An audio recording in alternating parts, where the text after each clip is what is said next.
Hello guys, in today's video I will be showing you how to fix Mobile Legends cannot open problem. So the answer is easy, just to go to the settings and then scroll down to the apps section and then go to the search and search Mobile Legends and then go to the storage, and here you will find this clear cache option. Click on it. Now you can go check it if it worked, and if it didn't you can try to restart your phone or turn the Wi-Fi off and on, or the Bluetooth or the airplane mode. Also you can try to clear data, but be careful. If you clear data, all these applications data will be deleted. This includes all files, the settings, the accounts, the databases, etc. So be careful if you want to clear your data.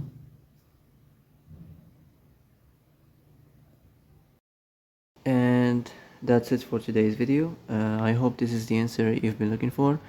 If you like this video, don't forget to like and subscribe, and see you in the next video. Thanks for watching.